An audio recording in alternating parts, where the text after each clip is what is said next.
Ouais, tenez-vous prêts, c'est bientôt la grande aventure de lumière. Mon ami, ça va être hot. Ça va illuminer. Yes. Wintertime, the snow is here to stay. 1, 2, 3. Let's do this. You can feel it, the end of the year. You can see it falling down. But when the light come on, it's time to come home.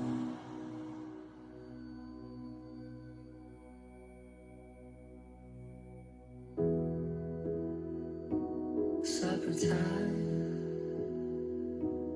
everyone's here.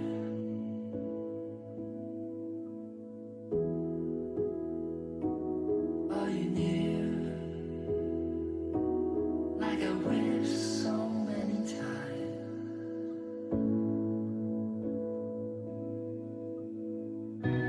You can feel it. Love, you feel it. I can see it. So when the lights come on, it's time to come home. Si t'avais été tout seul sans terre, ça serait descendu t'éclairer quand même.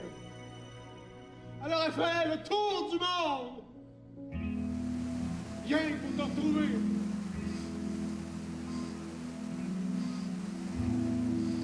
Nous sommes heureux de continuer notre série de messages, notre thème du mois de décembre. Quelques images de nos concerts de dimanche dernier. Notre thème du mois de décembre, la grande aventure de la lumière. Nous voulons vous souhaiter la bienvenue à vous ici, à Nouvelle Vie, mais aussi aux dizaines de milliers qui vont télécharger les messages en streaming, mais aussi en Facebook Live. Et en ce 23 décembre, quelques jours avant Noël, l'avant-veille de Noël, je veux en particulier saluer des gens qui nous écoutent fidèlement. Nous avons plusieurs aumôniers dans des pénitenciers qui utilisent des messages et qui font des rassemblements où des prisonniers, des détenus viennent semaine après semaine écouter les messages, prier avec les messages, discuter les messages. Et je vais vous donner un témoignage à la fin de la prédication du message de ce matin sur à quel point le Seigneur se sert de ces messages-là. Mais j'ai dit à notre aumônier, à un de nos aumôniers qu'on prierait fort ce matin, qu'on penserait à eux. C'est quelque chose d'extrêmement difficile. Passez-y un instant pour ces hommes et ces femmes derrière les murs des pénitenciers à Noël. Il y en a plusieurs, bien sûr, qui ne verront pas leur famille à Noël. Alors, ce matin, j'aimerais qu'on puisse leur donner un boost, une salutation de nos cœurs. Est-ce qu'on peut applaudir ces hommes, ces femmes qui veulent s'en sortir, leur dire qu'il y a des jours meilleurs qui s'en... Leur applaudir fort, leur pousser un cri d'encouragement à Nouvelle Vie.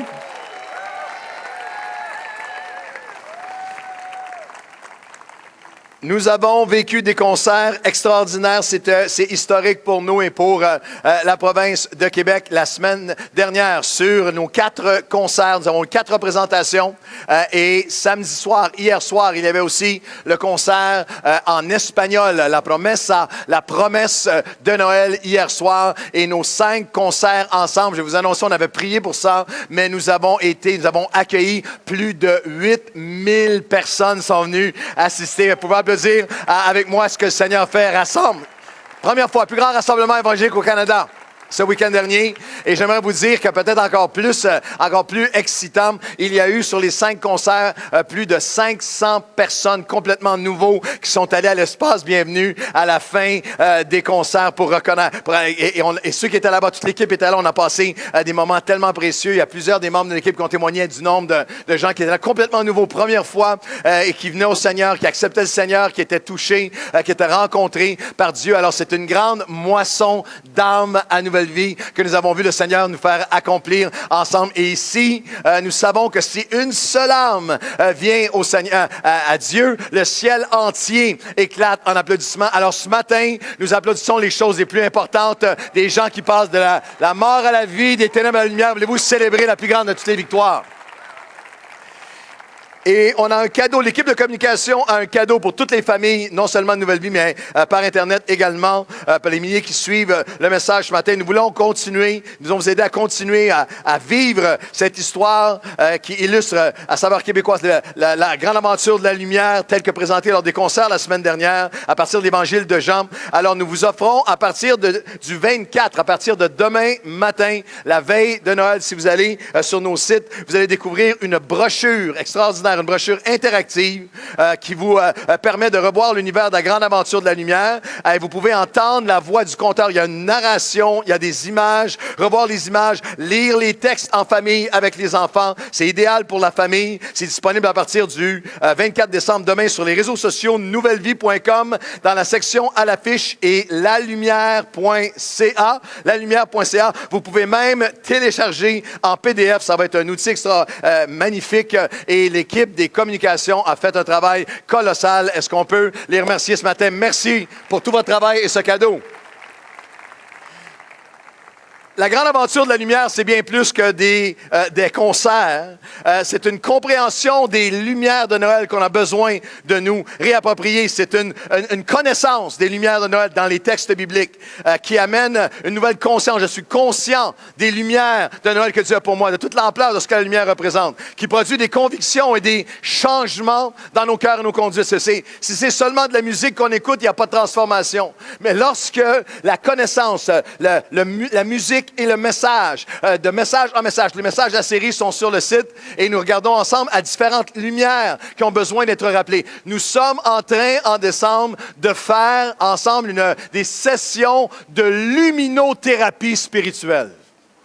Vous comprenez la luminothérapie? Vous savez, j'ai lu un article cette semaine à quel point, en anglais, on appelle ça SAD, Seasonal Affective Disorder. En français, ils ont traduit trouble ou désordre affectif saisonnier, une réalité qui frappe une personne sur 5 plus violemment, de manière très, très particulière, une forme de dépression où il y a moins productif, plus irritable, moins d'énergie, plus mélancolique, plus, à la limite, dépressif, simplement parce qu'on est dans les mois où il y a le moins de lumière, parce que la lumière, lorsqu'elle frappe notre œil, produit, la sérotonine est produit, cette dynamique d'énergie, mais il y a vraiment une gravité, il y a vraiment un sérieux à avoir un trouble ou un désordre affectif saisonnier, un manque de lumière, mais encore plus grave, c'est lorsqu'il y a un manque de lumière, un trouble spirituel. Lorsque nous perdons la lumière de Noël, c'est quelque chose dans notre société en ce moment d'année en année, le paradoxe. C'est que nous voyons, il y a de moins en moins de représentation de Jésus dans tout le matérialisme et la consommation de Noël autour de nous. Mais il y a par milliers de plus en plus qui viennent redécouvrir et découvrir la véritable lumière. Et on a regardé ensemble, je ne peux pas reprêcher les messages, mais allez voir sur le site, je pense que ça peut. Il y a peu de messages dans l'année où j'ai reçu autant de courriels sur le message du début décembre et les derniers messages. On regarde ensemble à différentes lumières. La première lumière qu'on a vue ensemble dans le texte de Noël, la première lumière, c'est quand je vis le pire. Quand j'ai vécu mon pire, Dieu prépare le meilleur. Lorsque j'ai vécu mon pire, Dieu prépare le meilleur. Peut-être que vous avez vécu votre pire dans la dernière année, de deuil, de souffrance. C'était au temps d'Hérode qu'apparaît Christ. Les pires temps, des temps entre la dernière page de l'Ancien Testament et la première du Nouveau, 400 ans de silence. Le peuple pense être oublié de Dieu, mais dans le moment où ils traversent leur pire, Dieu annonce son meilleur. Reçois-le ce matin. Relève la tête ce matin alors que l'année finit. Je traverse mon pire, mais la première lumière de Noël, c'est que lorsque je traverse mon pire, je suis à mon pire, j'ai subi le pire, Dieu annonce déjà son meilleur, prépare son meilleur. Et on a continué avec la deuxième lumière. Quand je pense n'être qu'en attente, Dieu est à l'œuvre pour accomplir.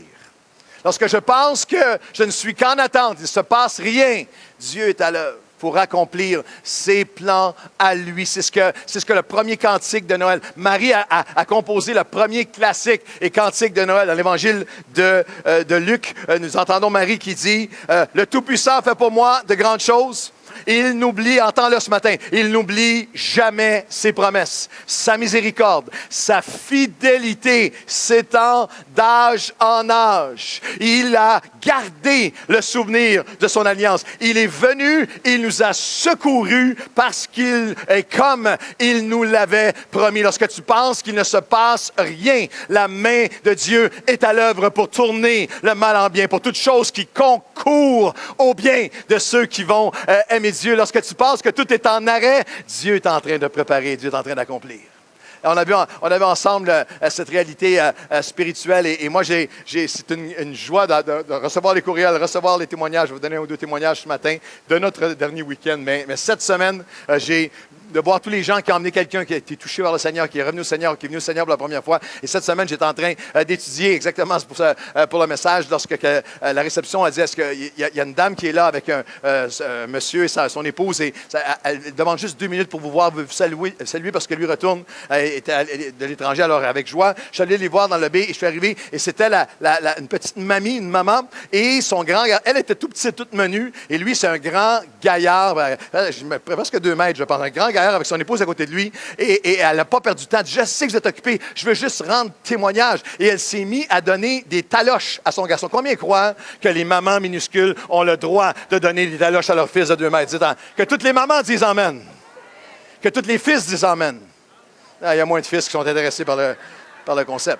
Elle a commencé en disant 7 ans. 7 ans. Ça fait 7 ans qu'il me fait prier. Ça fait 7 ans. Il habite des États-Unis et à tous les Noëls, il vient et elle prie et elle l'invite au concert. Elle dit, ça faisait 7 ans qu'il refusait. Elle dit, cette année, j'ai été radical. Je priais et je lui ai dit, tu viens au concert ou tu ne manges pas. Tu viens au concert ou tu ne manges pas. Et le fils connaissait son intérêt. Alors, il est venu. Il savait que sa mère était sérieuse. Elle rigolait pas.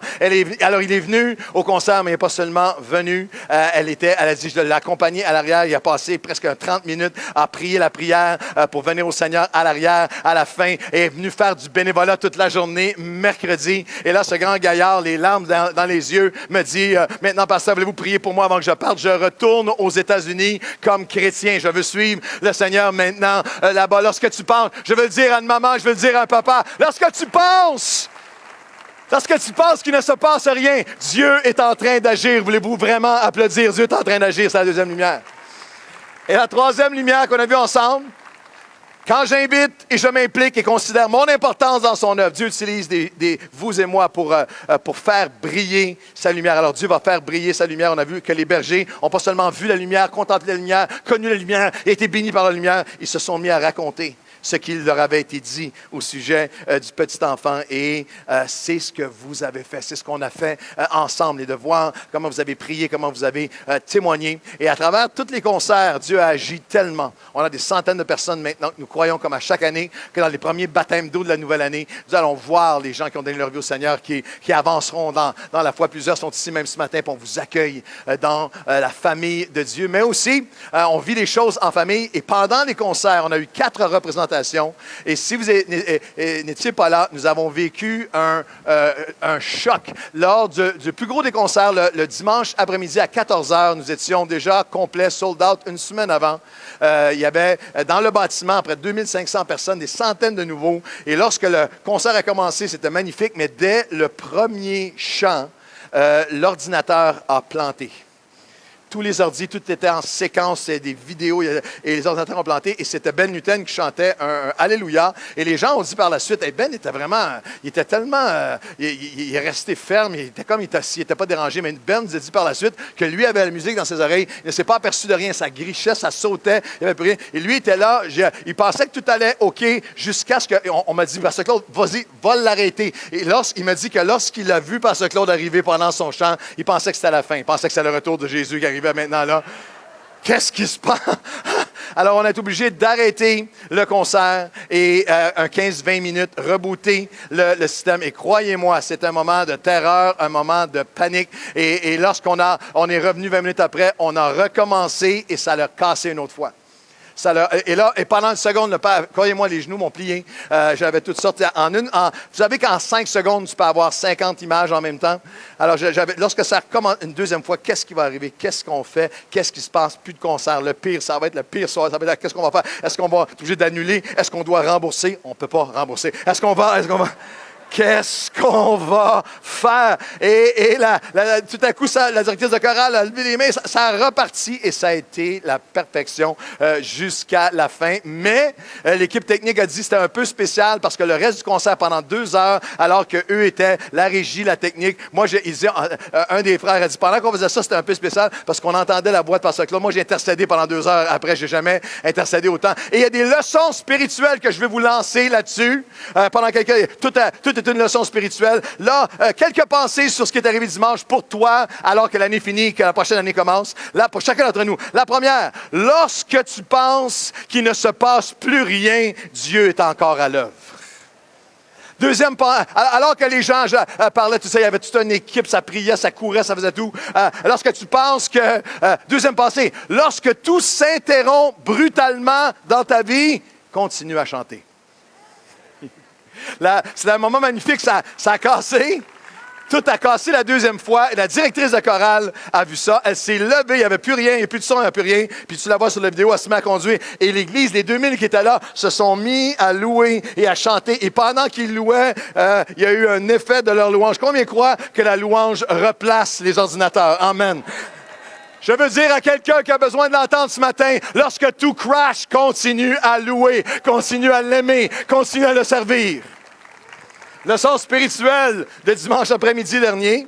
Lorsque ta console, lorsque la console de ta vie plante et que tu perds tout contrôle, reboot et reboot encore. N'abandonne pas. Ne lâche pas. Il y a des gens qui sont ici, c'est sérieux. La console de votre vie a craqué, a crashé en 2018. Mais Dieu, Noël, c'est Jésus, Dieu, Emmanuel, avec nous. Reboot ta louange, reboot, réanime la louange, la prière, accroche-toi à ses promesses. La dernière pensée très, très importante, lorsque tu lèves tes mains comme ça, avec dépit, avec désespoir, il faut apprendre à mettre tes mains comme ça. On a une vidéo qui filmait la scène et à la deuxième, notre technicien Patrice, le chef technicien qui est extraordinaire, avait tout fait ce qu'il pouvait. Puis lorsque ça a crashé, tu le vois, il se lève puis il fait ça comme ça. Avez-vous déjà eu des moments comme ça? Peut-être que vous en avez eu en 2018, mais pendant qu'il faisait ça, la chorale en avant était comme ça. Lorsque tes mains sont ainsi, lève tes mains comme ça. Seigneur, je te remets ça entre tes mains parce que lorsque tu penses que ça va être le pire concert, le pire moment, la pire traversée, Dieu se prépare. Chacun des concerts a été magnifique, mais dimanche après-midi, en ce moment, il n'y a pas tous les concerts ont été magnifiques, mais un témoignage après un autre. Alors qu'on pensait pendant quelques instants que c'était pour être le pire, Dieu préparait son meilleur. C'est la lumière de Noël et c'est ce qu'il va faire dans ma vie et dans la tienne en 2018. Et en 2019, voulez-vous annoncer 2019 avec moi? Alors ce matin, une seule lumière, mais combien importante, combien personnelle.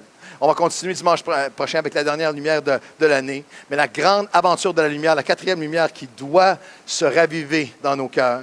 Quand je relâche quelque chose à Dieu, je recevrai toujours infiniment plus. Quand je relâche quelque chose à Dieu, je recevrai toujours infiniment plus. Quand je donne, quand je sacrifie, quand j'offre, quand je lui fais confiance, quand je lui obéis, quand je lui donne ce qu'il demande de moi, je recevrai en retour toujours infiniment plus. C'est une des pires attaques ténébreuses, une des pires noirceurs qui frappent souvent vers la fin de l'année. Lorsqu'on arrive à la fin de l'année des bilans, toute notre équipe de soins pastoraux nous disait cette semaine, on nous a demandé de prier, parce qu'il y a des gens chaque semaine qui viennent en relation d'aide. Mais là, au mois de décembre, il y a une intensification de gens. Et une des pires attaques, une des plus sournoises attaques dans la vie du chrétien, surtout lorsqu'on a traversé une épreuve. On arrive à la fin d'une année, Noël qui arrive, et il y a une des attaques les plus sournoises, c'est littéralement le questionnement, le tourment du questionnement, qu'on n'ose même pas dire à voix haute, mais qui nous habite. Est-ce que j'ai fait tout ça pour rien? Est-ce que j'ai offert ce sacrifice à Dieu? Est-ce que j'ai prié pour rien? Est-ce que j'ai donné pour rien? Est-ce que j'ai servi pour rien? Est-ce que j'ai aimé pour rien? Dans ma vie, dans mon couple, avec mes enfants. avec mes petits-enfants dans l'œuvre de Dieu? Est-ce que j'ai servi? Est-ce que j'ai donné? L'ennemi qui vient, est-ce que le sacrifice que j'ai offert à Dieu, c'est juste évaporé? Est-ce qu'il a été perdu? Et au cœur du récit de Noël biblique, au commencement, au fondement, il y a Marie qui a dû tellement relâcher à Dieu et qui nous rappelle une lumière, un secret spirituel de Noël qu'il faut ressaisir. Quand je relâche quelque chose à Dieu, je recevrai toujours infiniment plus. Et Marie, dès le départ, a dû tellement relâcher tout ce qu'elle connaissait, relâcher tout ce qu'elle avait prévu ou planifié. Dans Luc 1, 28 à 30, l'ange entra chez elle et dit, « Je te salue, toi, à qui une grâce a été faite. Le Seigneur est avec toi. » Troublée par cette parole, Marie se demandait ce que pouvait signifier une telle salutation. Mais l'ange lui dit, « Ne crains pas, Marie, car tu as trouvé grâce devant Dieu. » Remarquez bien la séquence de sa foi parce que c'est un miroir de la nôtre, encore aujourd'hui, en l'an 2018, après Jésus-Christ. Marie a été visitée par la grâce. Remarquez bien, comme toi et moi, le ciel entra chez elle avec le message de la grâce et une invitation personnelle pour toi. Et c'est pour ça qu'on est ici aujourd'hui. On a appris que la grâce de Dieu était personnelle, que Jésus venait pour moi, qu'Emmanuel était Dieu avec nous, pas seulement la lumière des peuples, il est ma lumière à moi. Et nous avons découvert la grâce. Elle a découvert la réalisation. Elle a acquis cette compréhension que le Seigneur était avec elle. Le Seigneur était avec toi, que la grâce de Dieu est avec toi, et a entendu la voix du ciel qui dit « Ne crains pas ». Mais même si on lui répète, quand Jésus elle a reçu la grâce et que Dieu est avec elle, elle est troublée, elle est habitée par une crainte parce qu'elle fait face à ce qui est impensable, incompréhensible, un inconnu qui est incompréhensible et elle demande ce que nous demandons. Elle se demande, elle est troublée et elle se demande ce que signifie ce qui lui arrive. Nous traversons tous ces saisons, dans un aspect ou un autre de notre vie, où j'arrive à la fin de l'année, je connais la grâce de Dieu. Et dans certains cercles chrétiens, on essaie de prétendre une espèce de déni, on essaie de prétendre que personne ne se pose cette question-là parce que nous avons reçu la grâce. Elle a reçu la grâce, elle sait que Dieu est avec elle, mais elle fait face, on lui demande d'avoir confiance, mais elle veut savoir le comment. Comment Dieu va-t-il le faire lorsque l'ange lui annonce, Jésus, tu vas être enceinte, tu vas donner naissance à un enfant. Il sera appelé, il sera grand, le Fils du Très-Haut. Il y a quelque chose que Dieu dit que je vais faire en toi et à travers toi qui va avoir une portée éternelle, au-delà de tout ce que tu peux imaginer. Mais sa question est tellement rassurante pour nous parce que c'est ces moments que nous vivons chacun d'entre nous. Elle répond à l'ange du ciel, comment cela se fera-t-il? Comment cela se fera-t-il? Comment mon mariage va-t-il être bâti? Comment est-ce que je vais traverser ce deuil? Comment est-ce que mes enfants vont finalement changer? Comment est-ce que je vais être défendu parce que je suis victime d'injustice? Comment est-ce que ça va se faire? Est-ce que cela va-t-il se faire? Ne manquez pas ce que Noël annonce. Laissez cette lumière illuminer les chambres sombres de votre cœur, où résonne un cri silencieux. Est-ce que ça vaut la peine? Comment est-ce que je peux m'accrocher? Comment est-ce que je peux continuer à offrir mes sacrifices à Dieu? Comment est-ce que je peux continuer à offrir mes sacrifices? Comment est-ce que je peux être fortifié dans l'assurance que ce que je donne à Dieu, ce que j'offre à Dieu, non seulement n'est jamais perdu, mais va être multiplié dans ma vie? Et comment cela se fera-t-il? Et le ciel lui répond, le Saint-Esprit viendra sur toi et la puissance du Très-Haut te couvrira de son ombre. C'est pourquoi le Saint-Enfant qui naîtra de toi sera appelé Fils de Dieu. Voici Élisabeth, ta parente, a conçu, elle aussi un fils dans sa vieillesse, et celle qui était appelée stérile est dans son 6e mois. Car rien n'est impossible à Dieu. Voulez-vous le dire avec moi? Quelqu'un a besoin de non seulement l'entendre, mais de le dire. Voulez-vous dire avec moi? Car rien n'est impossible à Dieu. Car rien n'est impossible à Dieu. Et Marie dit, je suis la servante du Seigneur. Qu'il me soit fait selon ta parole. Et je vais prendre juste quelques minutes pastorales. Des milliers de personnes qui entendent ce message, mais aussi par Internet. Alors que les chrétiens arrivent à la fin de l'année, beaucoup d'entre vous, beaucoup d'entre nous, il y a des pressions qui sont là, il y a des comment cela se fera-t-il, il y a des questionnements, est-ce que je fais ça pour rien, est-ce que ça vaut la peine de me tenir pour Dieu, est-ce que mes convictions, et vous allez être plongés, plusieurs d'entre nous allons être plongés, aller dans nos familles, aller dans toutes sortes d'univers complètement étrangers à notre foi, à nos convictions, avec toutes sortes de tentations qui viennent avec. Je veux juste rappeler, et je veux aussi dire à ceux qui arrivent à la fin de l'année avec ces questionnements, ces tiraillements, ces tourments dans votre âme, comment cela se fera-t-il? La réponse de l'ange est encore là pour nous aujourd'hui. Comment ça se fera-t-il? Par sa présence et sa puissance qui me protège. L'ange lui répondit, le Saint-Esprit va venir sur toi et la puissance du Très-Haut te couvrira. Elle a prié et la présence de Dieu. Je veux encore dire aujourd'hui, en 2018, qu'il y a certaines épreuves, il y a certaines souffrances, il y a certains questionnements que seulement l'Esprit de Dieu peut venir me couvrir, peut venir me saisir, peut venir m'apaiser. Et il est encore là aujourd'hui. Le Consolateur est là aujourd'hui pour toi.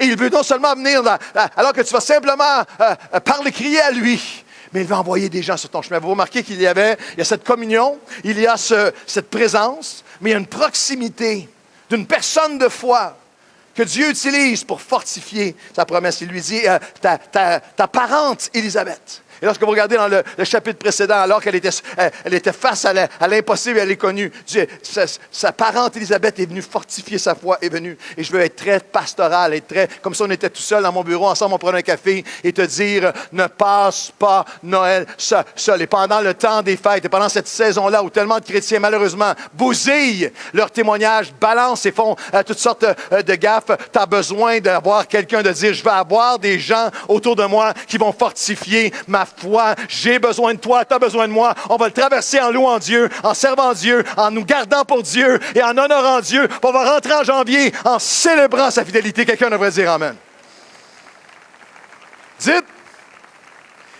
Dites à la personne près de vous, dites à quelqu'un près de vous, j'ai besoin de toi. Dites ça à quelqu'un près de vous, j'ai besoin de toi. Bon, vous remarquez que dans la section jeunesse célibataire, c'est un petit peu plus intense. J'ai besoin de toi, j'ai vraiment... Et dites, la même personne, dites-lui, tu as besoin de moi. On va le traverser ensemble. On va le passer ensemble. Il y a une proximité du peuple, il y a sa présence. Il y a une parole de Dieu qui me rappelle que tout est possible. C'est un paradoxe et c'est une dualité importante. Nous croyons tellement à la relation d'aide. Nous croyons tellement à des dizaines et dizaines de petits groupes qui se réunissent, toute notre équipe de soins pastoraux. Nous croyons à ce que la communion, un être humain peut nous donner une parole, mais une parole qui vient de la part de Dieu, nous encourager, des bons conseils, nous aider à. Mais il y a certaines vallées qu'on traverse, il y a certaines batailles qu'on traverse. Et certains vont dire, ouais, ça c'est vraiment old school, ça c'est vraiment là, c'est comme un peu d'une autre époque. Non, c'est pour toi aujourd'hui. Il y a quelque chose qui est arrivé à Marie, elle a dit, j'ai reçu la parole, elle a dit qu'il m'en soit fait selon ta parole. Je veux dire à quelqu'un qui a besoin de l'entendre, on est là, toutes sortes de gens vont t'aider, mais il y a certaines douleurs, il y a certains deuils, il y a certains déchirements que ça prend une parole qui vient de Dieu. Ça prend quelque chose que Dieu te donne. Combien l'ont déjà expérimenté? Tu étais dans la parole de Dieu et tout à coup, la parole est venue. Elle a été un feu. Elle a été un marteau qui a cassé une chaîne. Elle a été une lumière qui est venue éclairer ta parole. Est une lumière sur mon sentier. Pouvez-vous applaudir avec moi et dire, Seigneur, donne-moi une parole. Donne-moi une parole. Proximité, parole, présence. Mais aussi ma position devant Dieu. Très important. Position devant Dieu. En lui relâchant, et mon relâchement à sa seigneurie dans ses plans pour ma vie. Et Marie a dit, et Claude doit dire, et Georges doit dire, et Stéphanie doit dire, et Luc doit dire, et Chantal doit dire, je suis la servante du Seigneur. Je suis la servante qui me soit fait selon tes plans, selon ta volonté. Je ne suis pas le maître, je suis le serviteur. Je me remets à ta souveraineté dans ce que je ne vois pas, dans ce que je ne comprends. Tu me fais le coup qui est arrivé pendant le concert, tu es en train de me terroriser. Je ne suis pas le maître de la situation. Je ne suis pas le maître dans ce que je ne comprends pas, dans ce que je ne vois pas, dans ce que je ne peux même pas maîtriser. Mais tu es le maître, je suis ton serviteur et je m'abandonne à ta volonté parce que je sais que tu es amour, tu es fidélité, tu es bonté et toute chose concourt au bien de ceux qui s'attachent à toi. Je vais garder mes vœux devant toi et je relâche le reste entre tes mains. Applaudis ça avec moi. Elle a fait des choix, Marie, des relâchements. Marie gardait, Luc nous dit qu'elle gardait toutes ces choses et les repassait dans son cœur. Et toi-même, Marie, elle est arrivée au temple et un homme a dit, « Et toi-même, Marie, une épée te transpercera le cœur. » Mais lorsqu'ils eurent accompli tout ce que le Seigneur avait annoncé, Joseph et Marie retournèrent en Galilée, à Nazareth, dans leur ville. Elle a relâché ses angoisses et ces paroles-là. Elle a choisi ce qu'elle était pour garder dans son cœur. Et en cette fin d'année, c'est une question très importante de l'Esprit pour toi. Qu'est-ce que tu gardes dans ton cœur? Qu'est-ce que tu retiens? Qu'est-ce que tu repasses dans ton cœur? La parole de l'homme de Dieu tient encore aujourd'hui, du psalmiste tient encore aujourd'hui. Voici ce que je choisirai de repasser dans mon cœur, c'est que les bontés de l'Éternel ne sont pas épuisées. Elle n'a pas repassé l'impossible, elle n'a pas repassé l'angoisse, l'épée de son cœur. Elle a relâché ses angoisses devant Dieu. Elle a relâché les attaques contre son âme. Et même les attaques concernant son avenir. Une épée te transpercera. Plus je marche avec Dieu, plus je réalise que l'endroit où je dois, surtout à travers les épreuves, l'endroit où je dois regarder, c'est en haut. Que lorsque je regarde trop en arrière, il y a un tourment qui est là. Mais parfois, certaines personnes, ça va vous aider ce matin. Lorsque je commence à regarder, parce que l'épée est au futur, elle va. Et lorsque Marie a entendu l'épée te transpercera, ses yeux sont restés fixés sur le Seigneur. Et il y a un tourment particulier lorsqu'on se met à extrapoler, lorsqu'on se met à angoisser sur qu'est-ce qui va arriver avec lui, qu'est-ce qui va arriver avec mon fils, qu'est-ce qui va arriver avec ma fille, qu'est-ce qui va arriver avec moi, comment est-ce que je vais. Mes yeux ne sont pas, don't look back, don't look around, don't look forward, look up. Mes yeux ne sont pas sur en arrière, mes yeux ne sont pas même parfois sur en avant ou sur autour. Mes yeux sont fixés sur toi. Je relâche le hier et le demain. Et aujourd'hui, ma confiance est en toi. Quelqu'un devrait dire oui. Et elle a même relâché la tentation d'abandonner. Et elle s'est attachée à accomplir ce que Dieu avait annoncé. Lorsqu'ils eurent accompli ce que le Seigneur avait annoncé, Joseph et Marie retournèrent. Il vient de perdre un deuxième micro. 1, 2, on est revenu. Ils retournèrent en Galilée. Il y a une tentation qu'on doit relâcher. Certains d'entre vous, ça va sauver votre année 2019 et peut-être les années à venir. Dans les pires moments, une des plus grandes tentations, c'est simplement de ne pas retourner. La tentation de fuir, d'abandonner, d'arrêter d'offrir nos sacrifices à Dieu. Il y a quelque chose de tellement courageux, tellement puissant.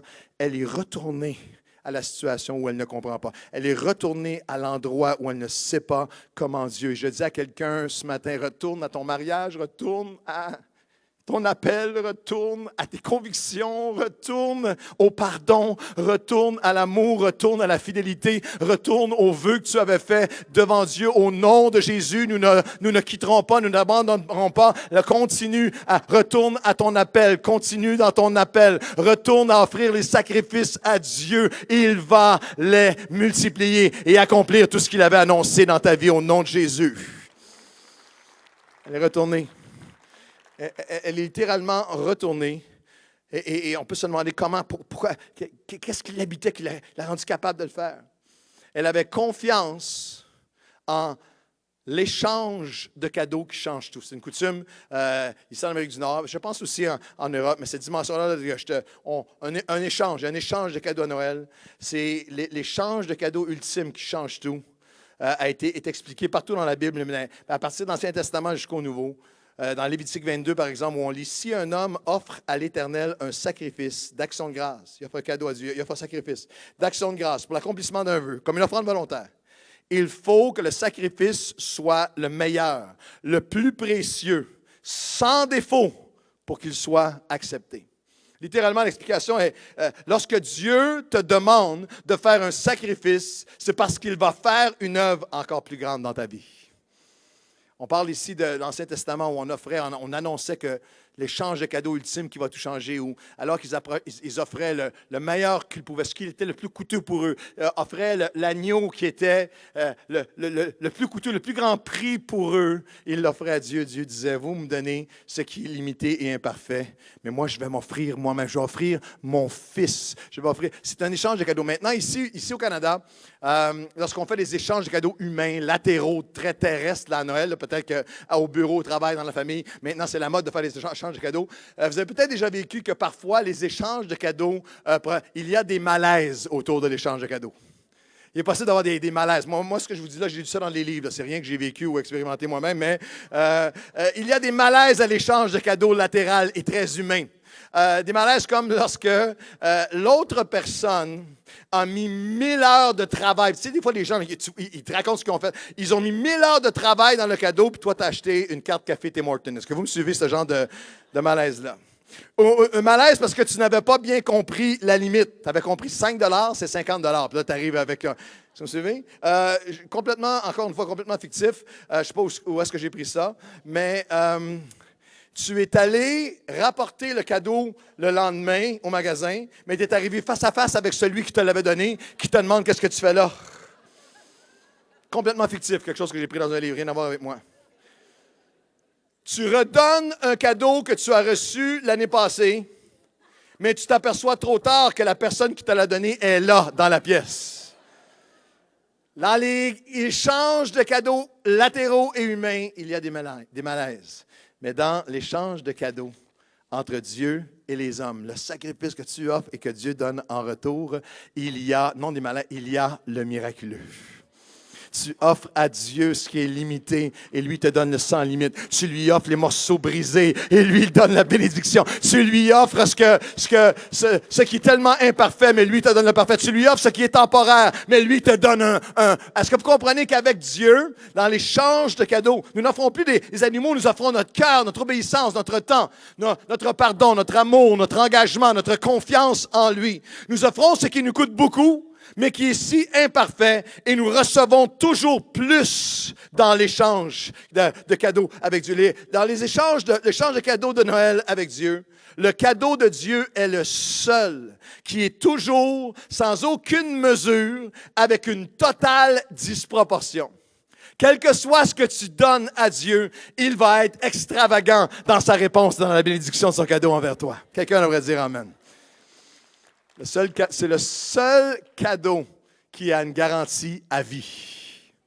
Le seul cadeau de Dieu, les dons de Dieu, lorsque j'offre un sacrifice, il lui me donne en retour. Lorsqu'il multiplie ce que je lui ai offert, c'est les seuls cadeaux qui vont continuer à produire une bénédiction pendant toute l'année, qui va au-delà de tout ce que je peux imaginer. C'est le seul cadeau qui va être parfaitement, qui connaît, le donateur de cet échange, connaît mieux que toi-même ce que tu as besoin. En ce moment, il y a une série de commerciaux à la radio où tu as la même phrase dit avec deux tons différents, puis ça change tout.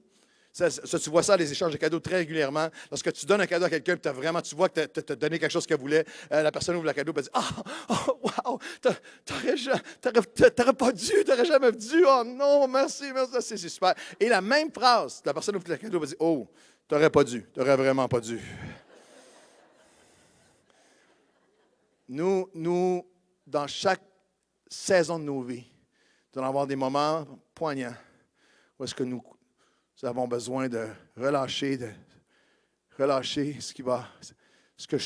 l'ordre que je donnerai à Dieu. Voici ce que je veux que tu me donnes. Et avoir une confiance absolue en son amour. Il connaît mieux que moi-même tous les besoins de mon cœur. Il va me donner aujourd'hui ce que j'ai besoin pour l'accomplissement de ses plans éternels dans ma vie, ses plans parfaits en moi et à travers moi. Applaudissez-le, c'est l'échange ultime. Terminer avec ceci, en prière, d'une manière très particulière. Je voyais Marie qui venait offrir son sacrifice et Dieu qui le multipliait. J'ai été attiré, et je crois vraiment que c'est spécifique pour des gens qui vont entendre ce message ici, par milliers, mais aussi pour des gens partout à travers la Franco qui vont saisir ce message, puis ça va être un moment dans leur vie où cette parole-là est importante pour eux. Que Dieu vous a rassemblés ici et sur Internet et partout et dans les prochaines semaines, des gens qui vont télécharger le message à ce moment-là dans votre vie. Cette parole va être importante. Je pensais à cette notion de gens chacun d'entre nous, en cette fin d'année, on vient et on regarde le bilan des sacrifices qu'on a offert à Dieu. Est-ce que ça vaut la peine? Il y a ces moments dans la vie, dans l'Ancien Testament, où hommes et femmes venaient, même ces moments annuels. Et dans 1 Samuel, chapitre 1, nous avons un couple. Nous avons Anne et Elkana. Et la Bible nous dit en 1 Samuel 1 qu'ils venaient chaque année. C'était à la fin, les commentateurs nous parlent, c'était à la fin de l'année. Ils venaient se prosterner pour offrir leur sacrifice à Dieu. Mais alors qu'ils viennent, ils ont été bénis. Elkana et Anne sont bénis. Mais Anne a un tourment dans son âme. Chaque fois qu'Anne montait à la maison de l'Éternel depuis des années, Pénina la tourmentait. Anne a un tourment dans son âme parce qu'elle est stérile. Parce qu'elle ne peut pas donner naissance. Elle est bénie et elle vient offrir des sacrifices. Et son mari essaie de tout faire pour la réconforter. Mais il y a un tourment dans son âme que nous connaissons. C'est le tourment des pourquoi Seigneur, le tourment de pourquoi as-tu permis que, le tourment du pourquoi moi. C'est le tourment du est-ce que j'ai fait ces sacrifices en vain? J'ai-tu fait ça pour toi en vain? C'est le tourment des doutes, des larmes. C'est le tourment du pourquoi ne me réponds-tu pas, Seigneur? Pourquoi je n'ai pas une réponse? Et le texte nous dit, ça va être le dernier texte que je vais lire ce matin, mais le texte nous dit que l'amertume dans l'âme, elle priait l'Éternel, puis elle versait des pleurs. Elle a fait un vœu, elle a dit, Seigneur, si tu exauces mon vœu, cet enfant que tu me donnerais, je vais te l'offrir. Et le verset 12 de 1 Samuel 1, et comme elle restait longtemps en prière devant l'Éternel, Élie observa sa bouche. Et Anne parlait dans son cœur, mais ne faisait que remuer les lèvres. On n'entendait pas sa voix. Et Élie pensait qu'elle était ivre, pouvez-vous imaginer? Et il lui dit, jusqu'à quand seras-tu dans l'ivresse? Fais passer ton vin. Et Anne répondit, non, mon Seigneur. Elle parle à Élie, qui est le sacrificateur. Elle dit, non, je suis une femme qui souffre en son âme, en son cœur. Et je n'ai bu ni vin, ni boisson enivrante, mais je répandais, je relâchais mon âme devant l'Éternel. Car c'est l'excès de ma douleur et de mon chagrin qui m'a fait parler jusqu'à présent. Et Élie reprit la parole et dit, va en paix et que le Seigneur Dieu d'Israël exauce la prière que tu lui as adressée. Et elle dit que ta servante, comme Marie, que ta servante trouve grâce à tes yeux. Et cette femme s'en alla et son visage ne fut plus le même. Et un peu plus loin, la Bible nous dit que dans le cours, et c'est très important, je vais terminer avec ça dans un instant, dans le cours de l'année, elle devint enceinte, elle enfanta un fils, qu'elle nomma Samuel. Et elle dit, je l'ai demandé à l'Éternel. Son mari Elkana monta ensuite toute sa maison, et tu les vois revenir l'année suivante, offrir leur sacrifice à l'Éternel, le sacrifice annuel pour accomplir son vœu. Il y a une clé ici que je vais vous partager très doucement, très pastoralement, parce que je pense qu'elle peut faire tellement de grandes différences. Anne est dans la présence de Dieu. Et elle questionne, est-ce que je donne ces sacrifices en vain? L'amertume dans l'âme, elle pleure. Il y a quelque chose qui l'a saisie. Elle relâche, elle doit relâcher son affliction, elle doit relâcher son amertume, l'amertume de son âme. Elle vient à la réalisation, elle dit, il faut que je relâche tout ça si je veux recevoir. J'aimerais dire à quelqu'un qui est ici, laisse cette parole pénétrer ton cœur. Il y a des choses que tu dois relâcher parce qu'elles t'empêchent de recevoir. Dieu dit, je ne peux pas remplir ce qui est plein. Et depuis plus de 30 quelques années, 35 ans maintenant de pastorat, je vois tellement de gens ne peuvent pas entendre la voix de Dieu, ne peuvent pas entendre la nouvelle direction, le nouveau souffle, la nouvelle direction, la nouvelle bénédiction de Dieu, et parce qu'ils n'ont pas relâché. Tu ne peux pas, tu as besoin de relâcher l'amertume, relâcher la douleur, relâcher les questionnements, relâcher la colère, relâcher tout ce qui t'empêche. Comme si Dieu te disait ce matin, fais-moi la place. Relâche, répands ton âme. Avant la fin de cette année, fais-moi la place pour que je puisse te parler. Fais-moi la place pour que je puisse t'entendre, pour que tu puisses m'entendre. Fais-moi la place pour que je puisse te diriger. Fais-moi la place pour que je puisse te bénir à nouveau. Et dans les mots du texte, Dieu m'a donné cette parole que je crois va être prophétique pour plusieurs personnes. Qui est comme si Dieu disait, je suis Emmanuel, je suis Dieu avec vous, et voici ce que ça signifie. Il y a des douleurs que seulement moi, Dieu, Jésus, Emmanuel, Dieu avec nous, il y a des douleurs que seulement moi je peux comprendre et soulager. C'est assez saisissant pour moi qu'elle pleure et même celui qui était là comme un représentant religieux, Élie, pense qu'elle est ivre. Il lui dit, hey, arrête, qu'est-ce que tu fais?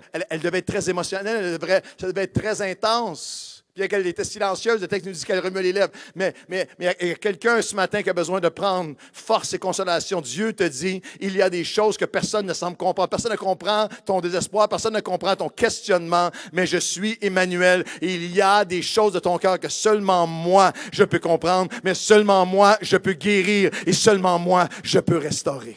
Il y a des cris silencieux de ton âme que seulement moi j'entends. Vous auriez pu être assis à côté de Anne, tout près d'elle, épaule à épaule, coude à coude. Et vous n'auriez même pas entendu sa prière. La Bible nous dit qu'elle avait juste ses lèvres qui bougeaient. Vous auriez pu être assis tout près d'elle et ne pas entendre sa prière. Mais le Dieu de l'univers, le Créateur du ciel et de la terre, entend ta prière que personne n'entend ce matin. Entend et voit et il dit, je t'ai entendu et je vais te répondre. Continue, offre-moi, relâche-moi, fais-moi la place, relâche-moi ce qui empêche et laisse-moi venir répondre à ton cœur. Je peux vous dire, oui, il t'entend. Comme si Dieu disait littéralement, je demande aux musiciens de s'approcher, comme si Dieu disait, littéralement, je suis Emmanuel. Il y a des douleurs que seulement moi je comprends. Il y a des cris du cœur silencieux que seulement moi, Emmanuel, Dieu avec vous, peut entendre et guérir. Il y a des transformations et guérisons que seulement moi je peux accomplir. Et il y a des miracles qui vont prendre place dans le cours de cette année si tu relâches afin de recevoir. Et alors qu'elle a relâché, comme si elle ne pouvait pas l'entendre avant. La place est occupée par la colère, par l'amertume dans l'âme, par les pleurs, par le chagrin. Elle l'a dit, c'est de mon chagrin que je parle. Mais alors qu'elle a fait la place, qu'elle a relâché à Dieu, surnaturellement rendu capable par l'Esprit de Dieu de relâcher, de répandre son âme, elle reçoit une parole et son visage ne fait plus le même. Il y a une transformation dans ta vie. Et il y a une transformation, une guérison, une restauration dans ta vie et dans celle de quelqu'un que tu aimes, que ce matin, le Seigneur te rappelle que seulement lui peut faire. N'arrête pas d'offrir tes sacrifices, de relâcher ton âme, de répandre ton âme. Il est celui qui est capable de transformer les visages, les cœurs, les âmes et les destinées encore ce matin. Et je crois que c'est prophétique. Ça arrive à chaque année, vous direz oui, c'est sûr, Dieu agit à chaque année.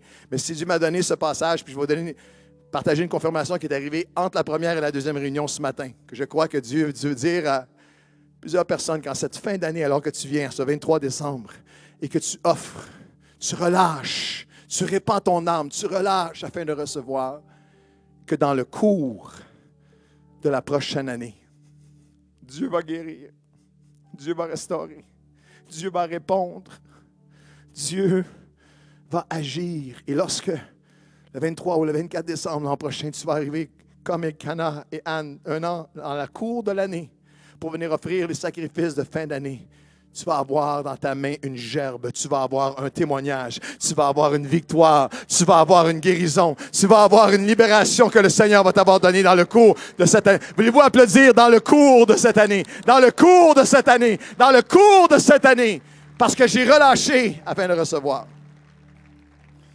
2 témoignages en terminant. Je vais parler des aumôniers de prison. J'ai vécu une expérience très bouleversante la semaine passée. À la fin d'un des concerts, je pense à celui du samedi soir. Il y a un monsieur qui est venu me voir, il m'avait écrit, il m'avait dit, je vais amener quelqu'un, est-ce que je peux vous pouvoir rencontrer à la fin de la réunion? Je dis, bien, oui, bien sûr. Et c'est un des aumôniers qui, depuis plusieurs années, fait écouter les messages, il visionne les messages et les partage avec les détenus qui le veulent. Et puis, il y a des temps avec eux et il y a des hommes qui sont touchés, des hommes qui... Il me racontait que dans l'année 2017, au début de l'année, il y a un homme on a demandé à ce qu'il le rencontre parce qu'il était là pour du temps, pour du trafic. Et il y avait un brisement avec sa femme et ses enfants et il était au bout de sa corde et il était très, très, très suicidaire. Il avait été sous surveillance pour des idéations suicidaires qui avaient été nommées. Et là, il se retrouvait et il a commencé à rencontrer cet aumônier. L'aumônier lui a parlé de venir écouter les messages. Puis il m'a dit, parce que l'autre, la minute qu'il s'est mis à vous écouter, là, c'est comme s'il y avait une connexion entre vous et lui. C'était fou. Il était touché, il pleurait. Puis même s'il prenait des messages, on prenait différents messages pendant l'année. Il dit la chronologie, c'est comme si chaque message était pour lui. Chaque message. Puis à un moment où, à part des rencontres, il a donné sa vie au Seigneur, a accepté le Seigneur dans sa vie. Et vers le mois de mai de l'an dernier, après une des rencontres, après un risque, parce que c'était interdit ce qu'il avait fait, a pris l'aumônier à part juste avant de partir, a fouillé dans son pantalon, puis a sorti un sac. Ça faisait des mois qu'il accumulait des somnifères de contrebande pour s'enlever la vie. Puis il a pris le sac avec des larmes, puis il l'a remis à son aumônier, puis il a dit, regarde, j'ai plus besoin de ça. Je veux pas mourir, je veux vivre. Puis je veux remettre ça, là. Prends-le, amène ça loin de moi. Moi, je veux vivre. À la fin 2017, début 2018, il s'est retrouvé en maison de transition. Au mois de septembre, il est sorti. Il vit assez loin en Estrie. S'est joint à une église où son aumônier de cette région-là aussi. Où son aumônier l'accompagne hors des murs maintenant. Et samedi dernier, la semaine avant, il a vu la publicité pour les concerts. Puis il a dit à son aumônier, on pourrait-tu aller à Nouvelle Vie? Je vais aller voir Pasteur Claude. Je vais aller serrer la main. Je vais aller dire, regarde qu'est-ce que Dieu a fait pour moi. J'aimerais dire que lorsque tu relâches, tu vas toujours recevoir. Lorsque tu relâches, tu vas toujours recevoir. Il n'y a pas de limite à ce que Dieu peut faire. Est-ce que vous pouvez dire Amen? Après la réunion de ce matin, il y a un couple qui apparaît. J'ai demandé qu'on prenne une photo avec eux. Il y a un couple qui est venu me voir et qui m'a raconté que l'an dernier, ils sont arrivés au bout d'un cycle de 5 ans où ils essayaient d'avoir un enfant et toutes les ressources humaines ont été épuisées. Toutes les façons différentes possibles avec tout ce que la science a de mieux à offrir et on est reconnaissant pour la science. Et vers l'automne 2017, le désespoir était terrible. Ils sont arrivés à Nouvelle Vie en morceaux avec ce déchirement dans leur cœur. De Anne dans l'Ancien Testament à Marie, avouez-moi aujourd'hui. Et pendant un des dimanches de décembre, un des messages est venu percuter le cœur de la maman de cette dame et comme si cette parole qui était prophétique pour elle, l'amour, Dieu lui a restauré son amour.